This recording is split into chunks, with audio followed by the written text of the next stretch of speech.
common. I A appreciate little it. nervous. Why? Why? What are you talking about? You Well, I play got pool nothing in common with anybody in the joint. What do you mean? You're wearing pants. They're wearing pants. You're wearing. There's one pool hustler in there, and I brought him. Yeah. Well, I think there's a pool hustler in all of us. I don't know what that means.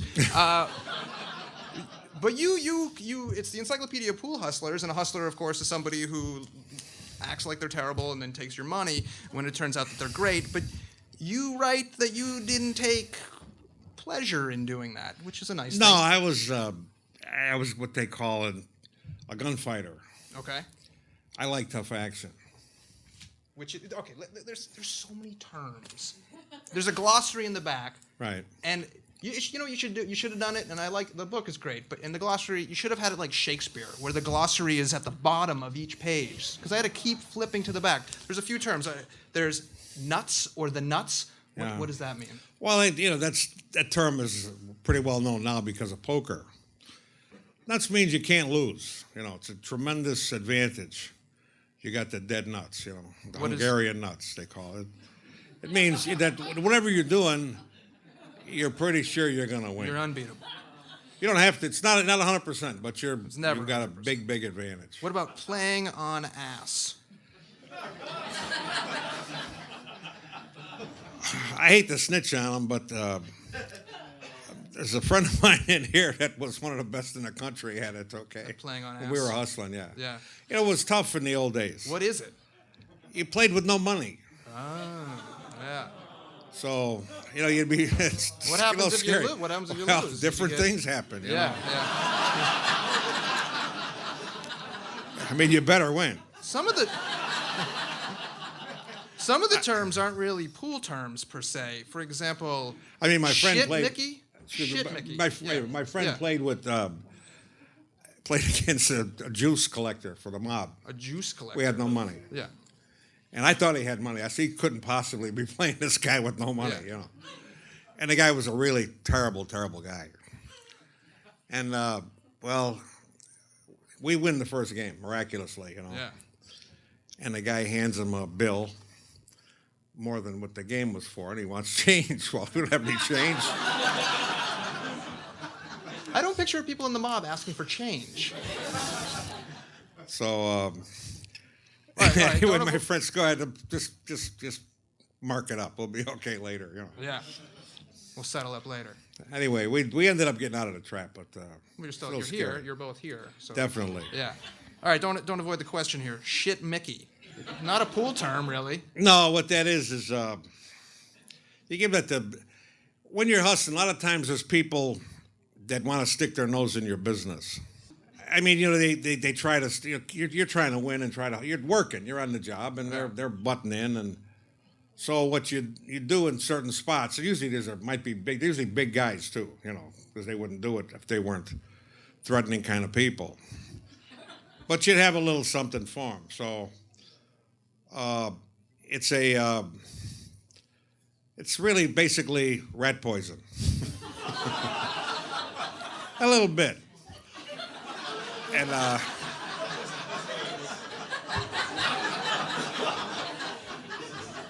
how'd you get into pool?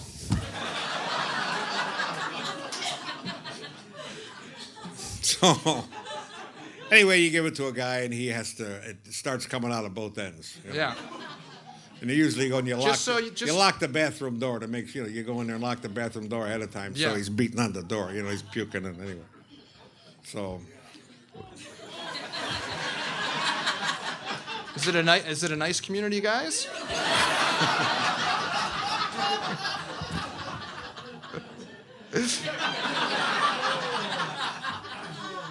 How'd you get into it? How old were you when you first played? 14. Yeah? And did you know immediately that you didn't want to go back to school?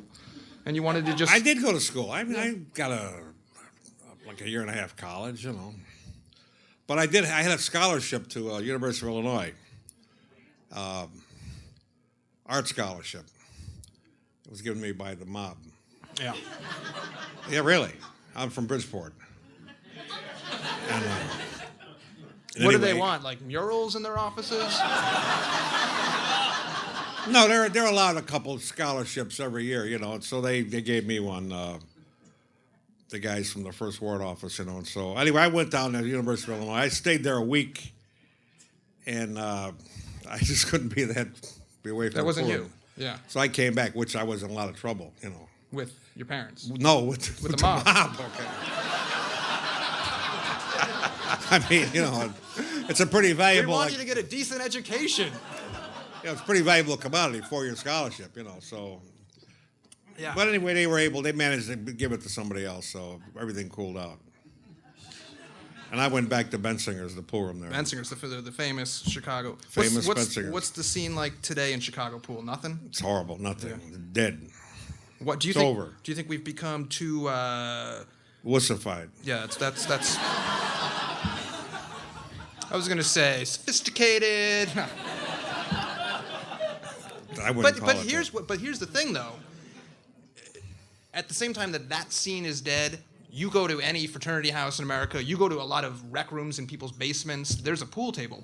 People are still playing pool. It's just not the same. They're not gambling at it though. Right. Yeah.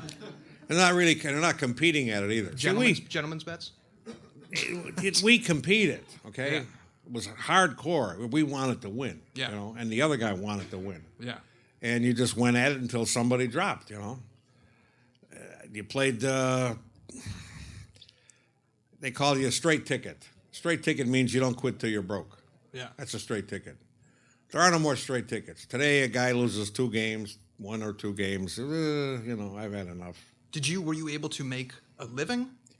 Yeah, I was pretty hustler. Eventually, it took about 5, 6, 7 years before I woke up. And when I was coming up, nobody would help you. They would keep you a sucker. Yeah. You couldn't learn anything. They wanted you to stay a sucker. So you ask questions, they wouldn't answer them. They'd tell you lies, and it was brutal. I was hanging out at Bensinger's. I never beat anybody for years. Like, what do you mean? Like, pardon? What do you mean by a lie? Well, they tell you the wrong thing. You'd ask them, well, what pocket should I break to? Playing one pocket. They tell you the wrong pocket. Well, that's just cheating. I mean, that's just not explaining. Well, the that's what they rules. did. And they tell you they would steer you around. Go play him. You could rob him. And this guy's like one of the best players in the joint. Yeah. Talk about Minnesota Fats. Why, if we know nothing about pool, do we know that name? Because he was probably one of the greatest personalities of the 20th century. To pool players? To everybody. Yeah. Now, you probably know, there's probably some people who might have seen him, but I knew Fats pretty good. This guy had a personality. Wherever he went, everybody followed him, okay? If he came here, you got your show here. Sure. If he went to the bar, Yeah. everybody would go to the bar. He'd pull the whole just joint to leave the me bar. alone, sitting at the desk. Hey, he'd tell you, you better come along, Mark. Yeah. Well, at least he was thoughtful. Yeah. Yeah. I mean, he did an exhibition in Indiana at the Indianapolis at the football stadium there. There was 50,000 people. And they all left. They all left the stadium. No. There 50,000 people there to just see in the him. middle playing. And he's playing pool. His exhibitions were horrible. He wasn't an exhibition. He was a gambler. Yeah.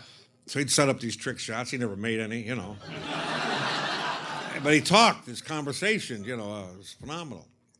It was on the Tonight Show when it used to run, I think, 2 hours, 2.5 hours in the beginning. And I forget. It's been so long. I forgot if it was Carson or the guy before Carson. But he was the first guest. And he was so captivating, they canceled all the other guests, okay? Kept Fats on the whole time, all 2.5 hours, And he was on with Muhammad Ali on the Tonight Show. And, Ali was trying to banter back and forth with no chance, So finally Ali went like this, Fats, you are the greatest. Wow.